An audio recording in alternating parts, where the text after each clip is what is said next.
So I'm over there mowing. He'll be going to some, well, we've got someone he buys a lot of silage off us for his cows when they're dry.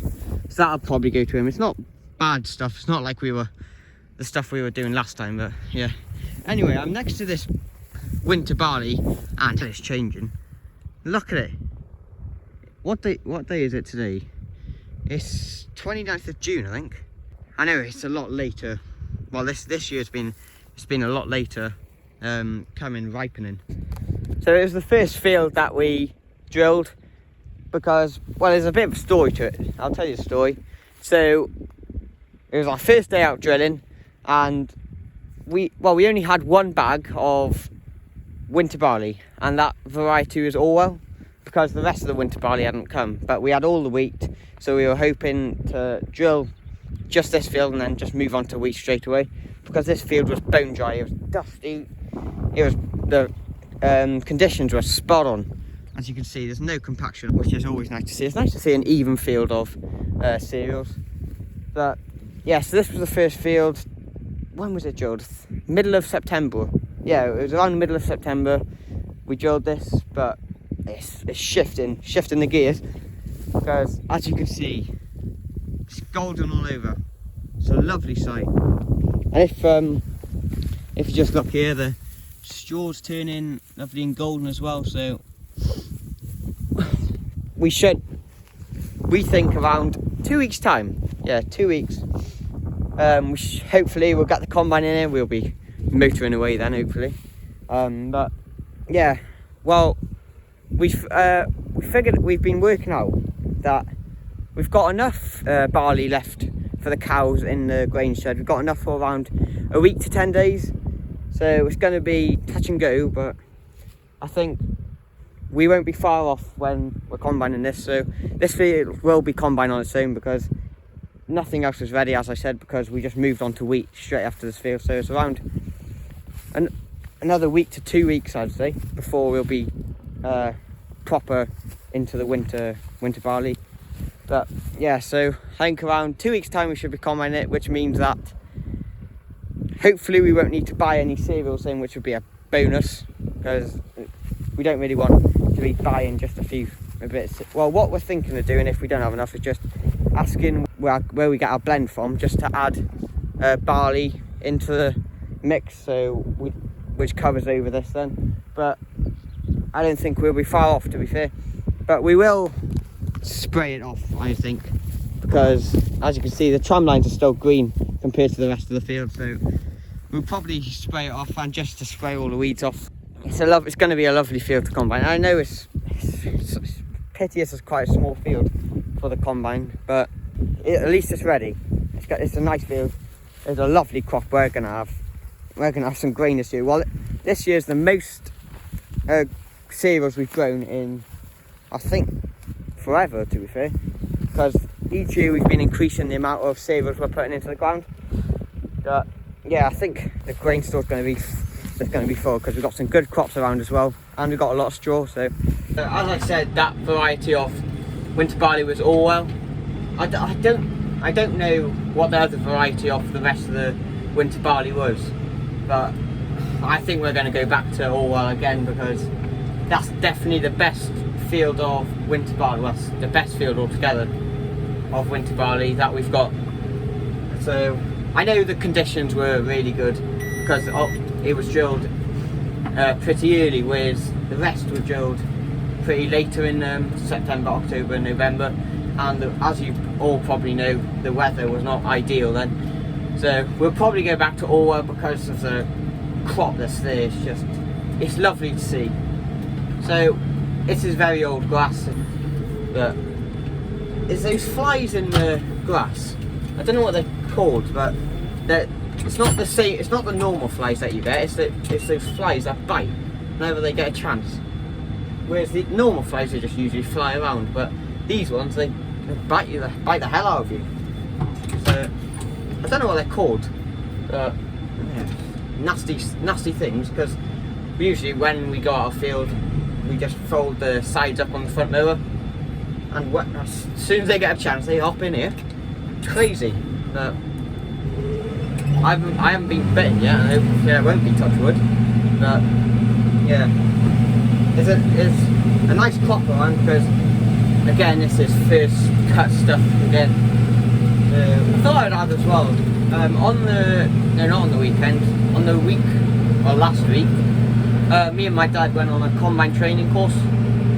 Well, we had an invitation from our local John Deere dealership, so we thought we'd go to that because, well, we've never had such a techie combine like this, so we thought it would be pretty useful, and it was really useful, to be fair to them. We learned a lot, like cab controls, where everything is on the combine, like grease nipples, and how to like change settings on the combine, and it was really useful to be fair to them. They were definitely helped us out a lot. We have a much better idea than we had before going there anyway, so we were glad to go. It was quite a big trek. We were off to, where was it? Evesham, if any of you know where that is. That's where we were. So yeah, and it was a good day out. It was a nice day out. Nice to get off the farm for a bit and just have a look around, because we were looking in the fields and they were slowly ripening as well, their winter barley up there. And also we were talking to some people there as well. They were doing it as well, and he does a lot of spraying, and he said he's already had, well, this was a week ago now, so he said he'd already had some people phoning him wanting to spray the winter barley off the combine. So it was only over the bridge from Wales. It wasn't far from the bridge, but that's, well, what's it called? The Prince of Wales Bridge. Now, well, what I know it as is the Severn Bridge, but yeah, so it wasn't far from there. So, but it's just interesting to see how different the crops are, how far ahead they are from the crops down here in Wales. But yeah, it was a nice day out anyway. Definitely, if you're invited to a combine training day, I definitely recommend it. So as you can see by the row the mower's making, there's a lot of grass here. So that's what it is like when it's been mowed. And this is the stuff that we're mowing. It's leaned over quite a bit, so as you can see, the mower is struggling to mow it tidy because there's such a crop here and it's been battered by the wind and it's leaning over a bit. But for the person that's going to buy it off us as dry cows, I think it's going to be perfectly fine, because tomorrow we're hopefully going to ted it out. Maybe 1 or 2 times, once in the morning and then later on in the afternoon maybe, and then hopefully we're going to bale it up the next day, because then Thursday and Friday, because it's Tuesday today, Thursday and Friday we got a big day of big 2 days of contracting again, because we're forecast a bit of rain again. Well, not a bit, apparently we're forecast a washout on Saturday again, which is, well, it's getting a bit too much now. It's just on and off. A few days. We're having like 2-3 days of nice dry weather and then just back to rain. Well, as I said, the barley's ripening, but whether the weather's going to play ball, I don't know. It's quite a big turbine as well, so it's going a hefty pace as well. So.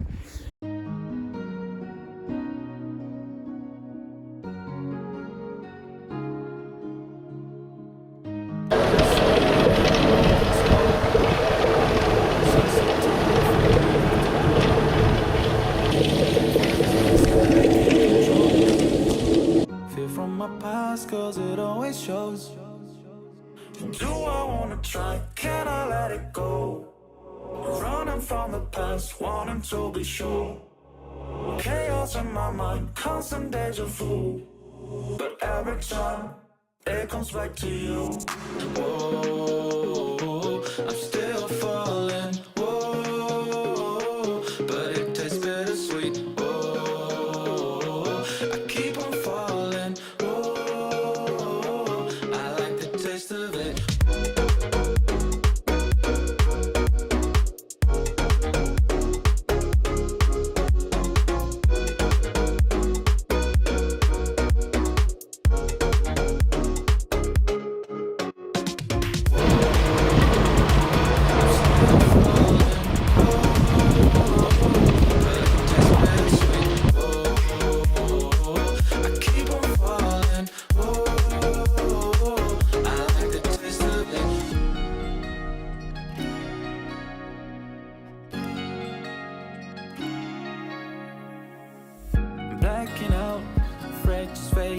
by day.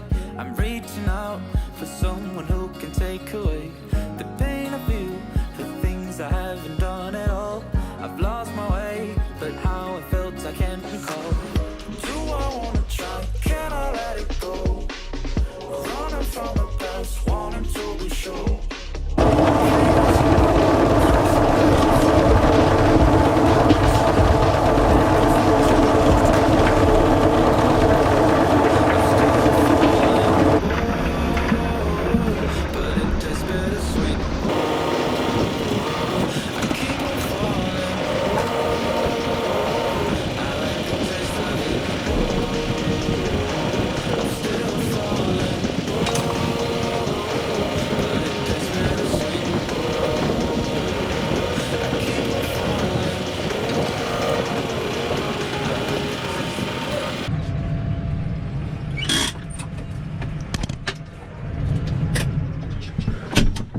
So as you can see, we're out with the tedder.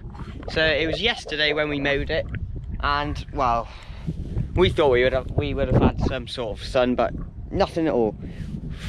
From early this morning till around 2 hours ago or something, we had that coastal misty stuff with. That's rubbish. Not because this is nice stuff. Well, we thought it'd be good stuff to like make hay out of, because we thought we may have got a bit of hay out of it, but we thought wrong, because no sun at all. But it'll make nice stuff tomorrow, because we'll bale up tomorrow, and hopefully it'll make nice haylage. We'll wrap it, because no chance we're getting into hay it. Well, not in a day anyway, because it's so green, it's not making at all. That's what we're doing today. This is a 8-rotor Lely Lotus 1020, so it's a hefty machine. As you can see, the tedder's done a good job. It hasn't left many lumps around. It's done a really good job. It's tethered it out beautifully, so hopefully we won't have any problems with lumps and blockages in the baler. We usually go the opposite way around that we've mowed, because we find it teads out more even, and it makes